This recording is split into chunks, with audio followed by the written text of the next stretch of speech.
Hello, my name is Dr. Leon Shahab. I'm a professor of health psychology at University College London. Thank you very much for inviting me along to this virtual summit of the Tobacco Harm Reduction Novel Products Research and Policy a group of the No Smoke Summit taking place in Greece. I am going to talk about strategies on how to prevent youth from starting to smoke in this talk.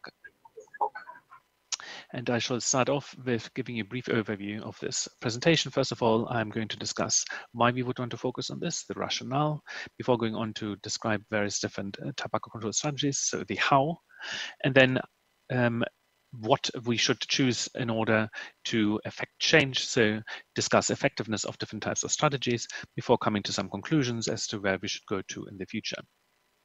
Now, young adults are particularly vulnerable to become addicted, and this is because for two reasons primarily. The first one is that they're quite easily swayed by peer pressure and external influences, such as marketing, so they are generally more impressionable.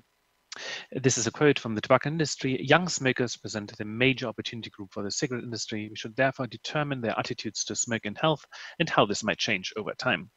And in fact, advertising for cigarettes has done this across the ages. So cigarettes are presented as sporty and independent, as being associated with being rebellious, sociable, sexy, and fun, as well as being attractive and harmless.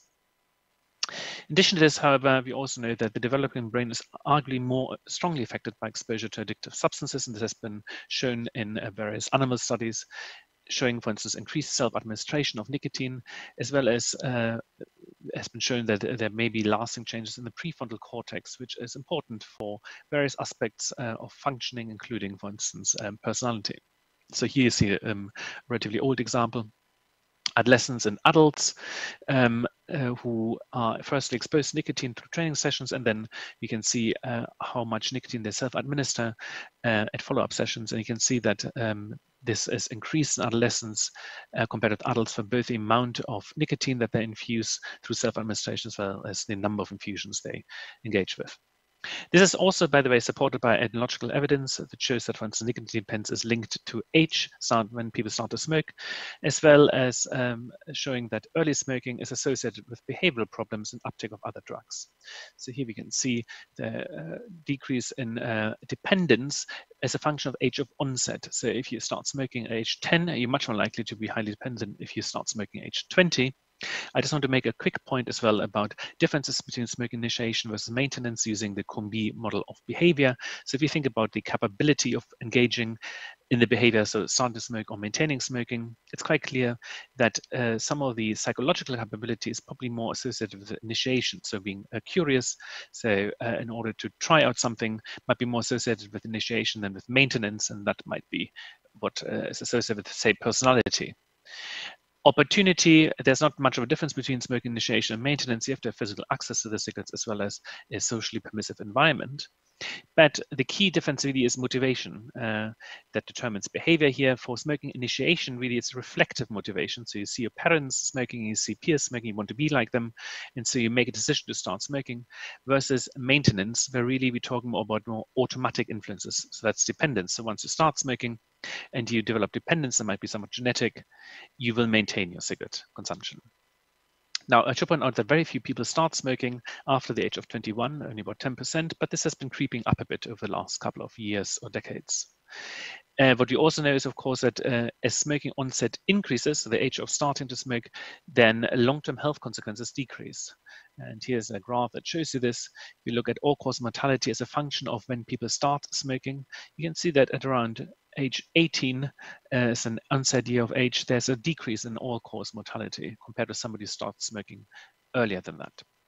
So both preventing uptake and pushing uptake towards a later stage has probably public health positives. Lastly, of course, there's also social consensus and public support for these measures. Now, if you think about tobacco control strategies, the goals of tobacco control is really to reduce the harm caused by tobacco use, and that can be achieved by reducing participation in tobacco use, reducing uptake, as well as increasing cessation, as well as to reduce the harmfulness of tobacco use. And I will focus here, of course, on reducing uptake, because this is the topic of my talk, but I also want to make a quick point about the fact that other policies that refer to, for instance, reducing harmfulness of tobacco use can have an impact on reducing uptake. Now, in terms of the tobacco control strategies, the what that we want to look at, there are three main areas. The first one centers around basic research, public awareness, and values. The second around legislation and policy, and the third around intervention programs. What I mean by the first area, so here we try to change values by focusing on mass media campaigns or community and social marketing events. In intervention programs, we can use school or family-based interventions as well as incentives. And for legislation policy, we may focus on local as well as national policy changes. I'm going to spend most time talking about legislation and policy because I believe it to be the most important of these three areas. And the reason for this is really that we have to consider impact. So if you think about the different approaches to tobacco control, we go from low to high reach and from low to high efficacy. And this really, the interaction between these two things tells us about the impact that something can have. And the area under the curve really is the number of people prevented from starting to smoke. And intervention programs tend to be at the high efficacy level, but the impact in terms of their reach is much lower, whereas research awarenesses and values and policy and legislation changes have a much higher reach, although possibly lower efficacy. Starting off with intervention programs, we look first at school-based interventions. The reason for this, why we would want to intervene in schools, is that we have access to our primary intervention target, which is adolescents. This is mainly centered around various types of curricula. I'm not going to go through all of them, but just point out that they can range from providing information to correct inaccurate perceptions, to teaching adolescents skills to resist negative influences and to say no. And they can also be multimodal, having a combination of these. There's one large meta-analysis that included over 50 RCTs with over 140,000 pupils by the Cochrane collaboration, which looked at the effectiveness of school-based interventions. What they found is, if you look at short-term follow-up, there isn't much. There is a slight effect, but it's not significant. As you can see here, the p-value is above 0.05. However, if we look at long-term follow-up, there's a clear effect showing that these interventions can be, in fact, effective. The reduction here is around 12% in smoking initiation.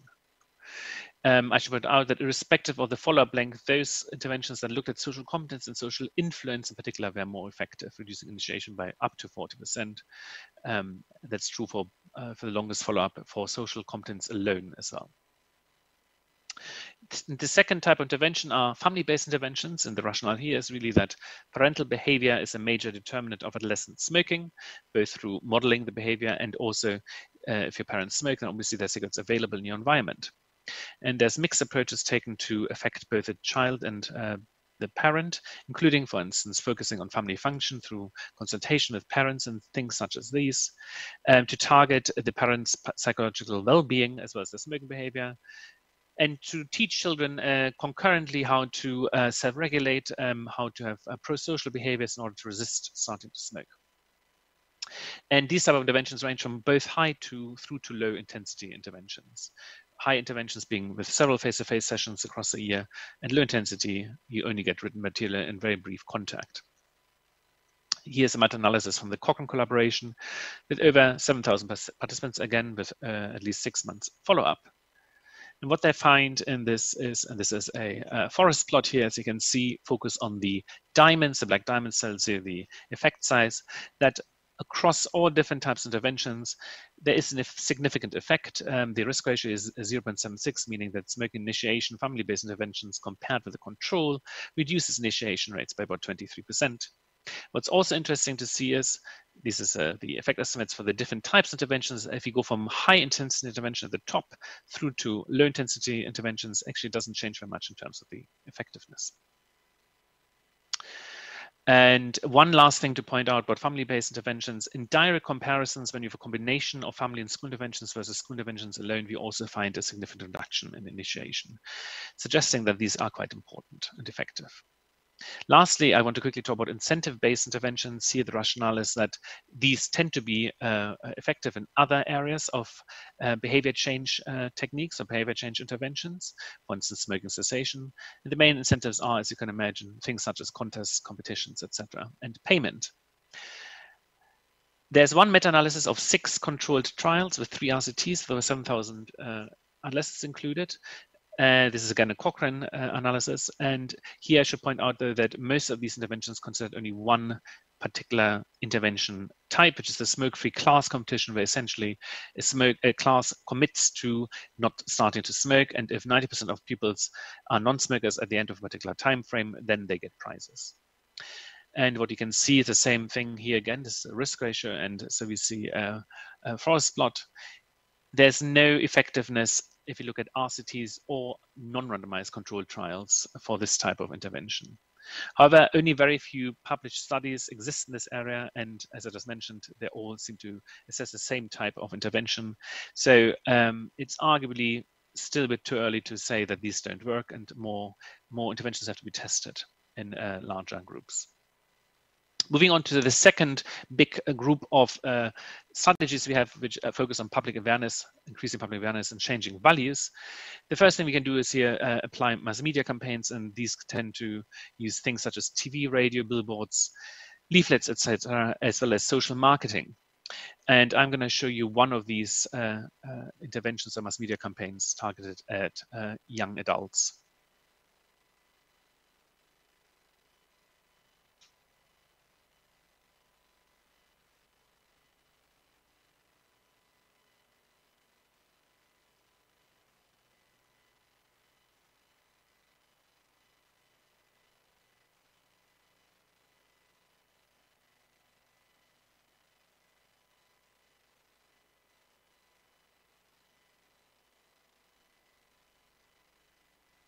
There we go. Pack of cigarettes, please. It's not enough.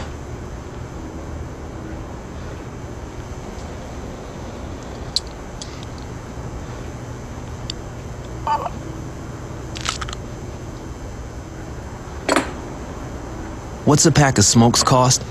Your teeth. Smoking can cause serious gum disease that makes you more likely to lose them. See you again. What are cigarettes costing you?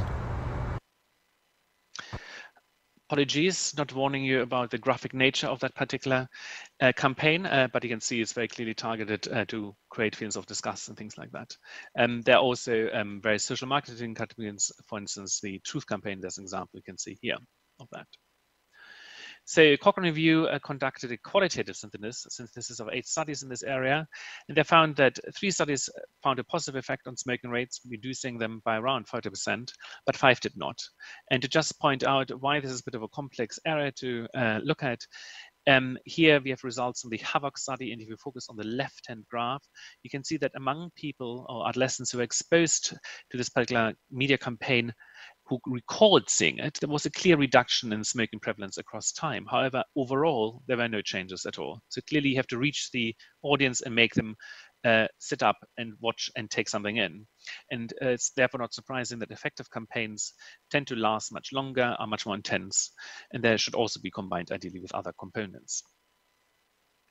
Secondly, we have community-based campaigns. These acknowledge on the whole the complex interaction with your social context, and the use multi-dimensional approaches. This can incorporate wide-ranging activities, including mass media campaigns, for instance, and local policy changes. But the key here really is community involvement. And there's a Cochrane review, again, which identified 25 studies using controlled designs, including 15 RCTs. And unfortunately, they did not find an effect either on weekly or monthly smoking rates at the longer-term follow-ups. So these are very, very long-term follow-ups and quite intensive interventions, up to 15 years. However, not all studies could be included in this meta-analysis, and out of the 25, 10 found actually an effect, 15 did not. And in shorter follow-up, there is some evidence of effectiveness. So shan't write them off completely. And effects were similar for smokeless versus smoked tobacco use. This just shows you that the effect is in the right tense, in the right direction, but because only very few of these studies were actually included in the meta-analysis, didn't quite reach significance. Here, the reduction is about 18% in terms of smoking initiation. Now, last, I want to move on to legislation and policy as the third area of strategies for tobacco control to prevent youth smoking or youth uptake. This is data from the USA, which is called experimental design, where one community is compared where the age of sale was increased from 18 to 21 with another community where this was not the case. The community in blue here is the one where the age of sale was increased, and you can see that over time, there is a reduction in cigarette smoking and therefore probably a decrease in smoking initiation in the community where the policy was implemented. And similar things observed when we look, for instance, at purchasing of cigarettes over time, suggesting a positive effect there. Another analysis of online panel survey compared smoking rates in young adults that were exposed to a tobacco 21 policy, so the same thing, increase of 18 to 21 in America, and compared with those who are not exposed to this policy, and it also finds a clear effect. So you can see here in the shaded area those who are exposed to tobacco 21 policy. In the age group of concern, 18 to 20, there's a reduction in smoking initiation of around 39%. In the older age group, we don't see any change. The other thing that was postulated here is, of course, that it doesn't not only affect yourself, so your own smoking, but these kind of changes in policy also affect peer smoking. And there's a feedback loop, which probably can accentuate the or increase the effect of such policy change. And this is exactly what they find here on the left-hand side. Those who have friends who are smokers, smoking rates among them plummeted much more than among those who didn't have friends who have smokers. And so that's a 50% reduction in initiation.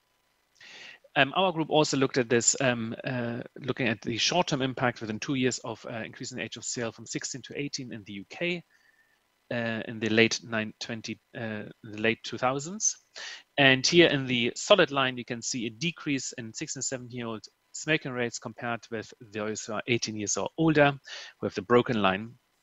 The equivalent here is a reduction of 30% from before to after the implementation of this policy in young adults compared with 10% in older adults.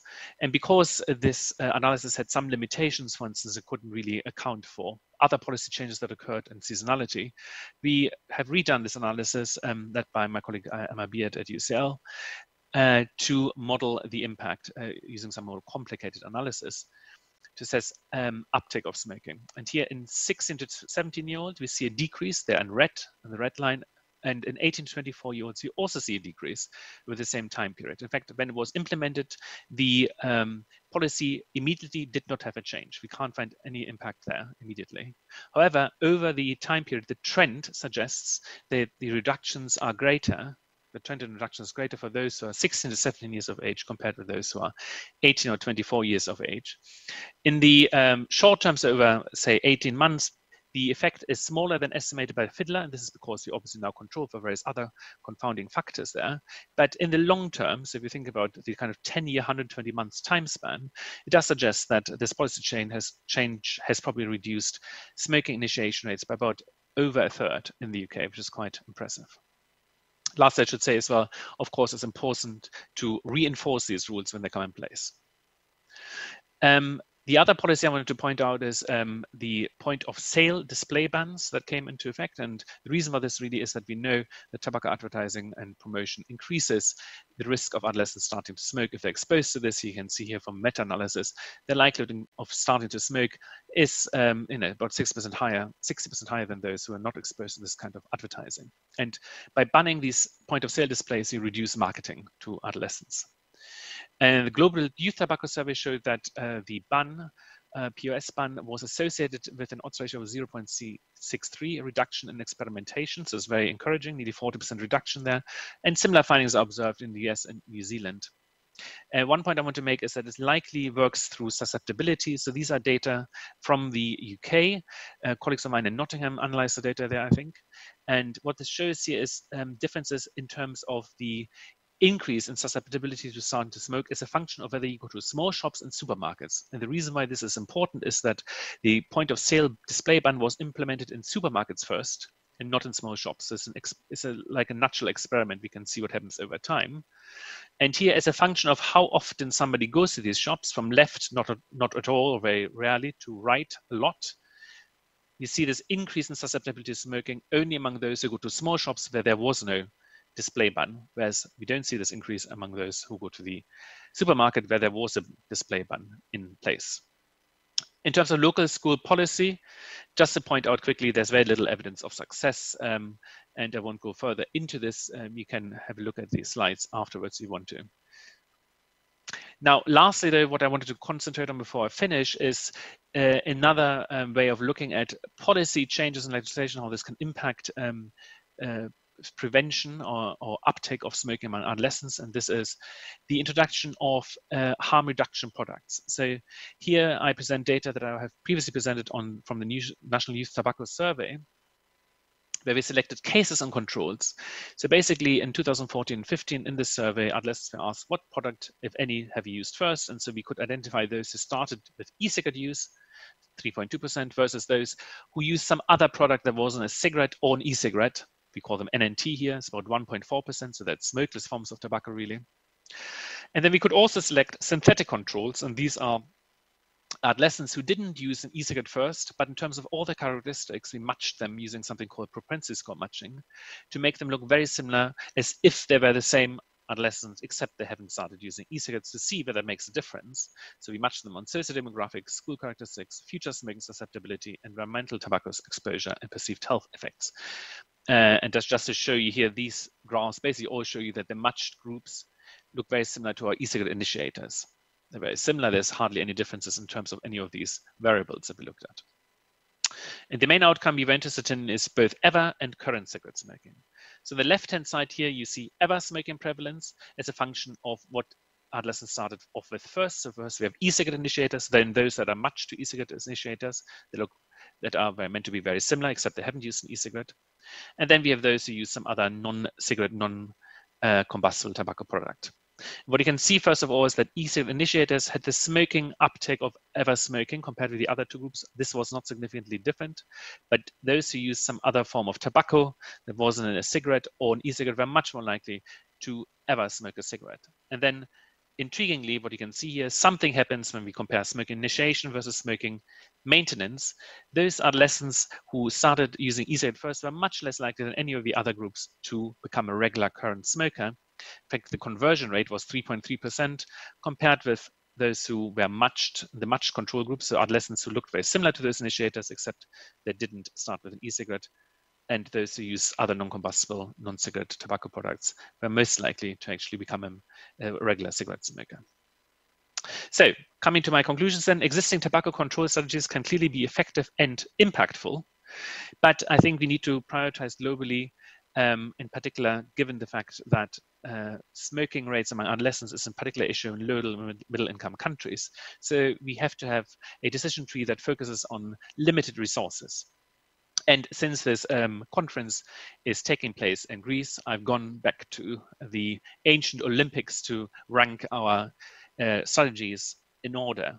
So in bronze, we have interventions, really family over school-based interventions. Because they're quite resource intensive, they don't reach that many adolescents, and the effectiveness is somewhat lower than some of the other strategies we have, at around 20% reduction initiation rates. In silver, we have campaigns, so mass media or community, probably mass media over community campaigns. They're quite expensive and long lasting, but they have better reach than interventions, and they're also arguably more effective in terms of reducing smoking initiation rates. And in gold, the clear winner for me is policy change, both in terms of, for instance, into increasing the age of sale or point of sales display bans. They're cheap, they're one-off, can be implemented relatively quickly, therefore, and they affect the total population, and they're also very effective.